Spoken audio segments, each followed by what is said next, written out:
Thanks to all of you for being here today. And thanks for KCNORML putting this event together. This is a wonderful place. I never knew this place existed. This is a wonderful place here. So, you know, we need to make the most of it. There's never been a more exciting time in the history of marijuana law reform. And like Sanjaya said, I've been at it a long time, and I know many of you have too. But, you know, we are closer than we have ever been to repealing the criminal prohibition of marijuana. And that's our ultimate goal. And it will happen. And how quickly it happens will depend on how hard we work. That's exactly what it comes down to. So, we've got right now the most exciting project ever in the history of marijuana law reform in this state, and that is the Show-Me Cannabis Regulation legalization petitions. And we are now in the process of trying to get the state's approval to begin circulating these petitions. And within a few weeks, we believe we'll have that approval. Amber Langston here is the director of our campaign, and she's going to be speaking to you about this a little bit later. So I'm going to leave the details to her, but I tell you, this is an exciting time, an exciting opportunity. We have people who really want to support this and make it happen. And there's going to be, we're going to put on notice the law enforcement industrial complex that supports this criminal prohibition, that their days are numbered, that this prohibition will be repealed. That's right. That's right.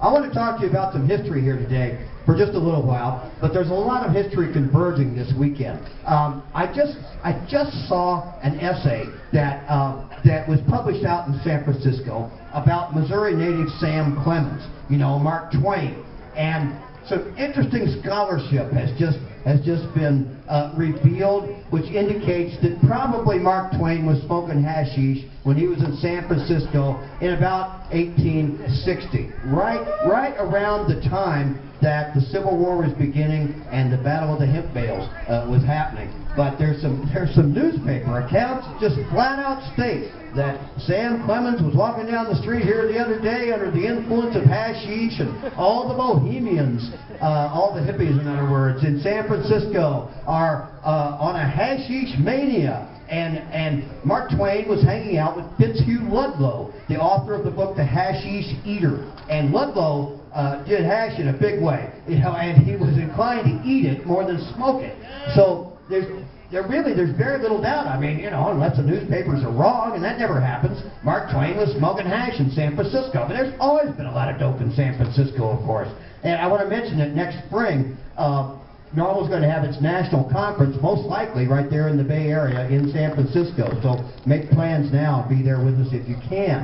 But I'll tell you another interesting occurrence today is the fact that this is Constitution Day. This is the day when the United States Constitution was signed in 1787, 234 years ago. And that, of course, that is the essence of America.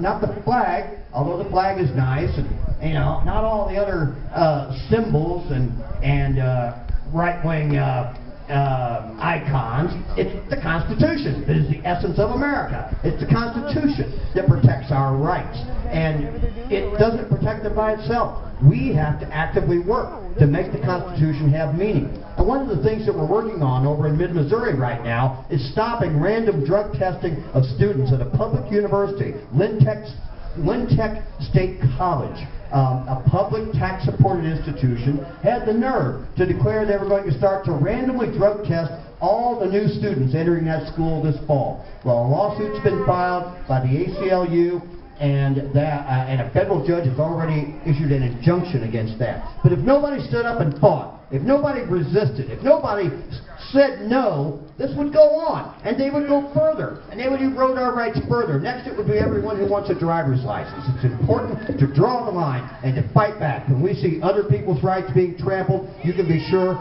that we're next if we don't help them. It's important to fight these fights.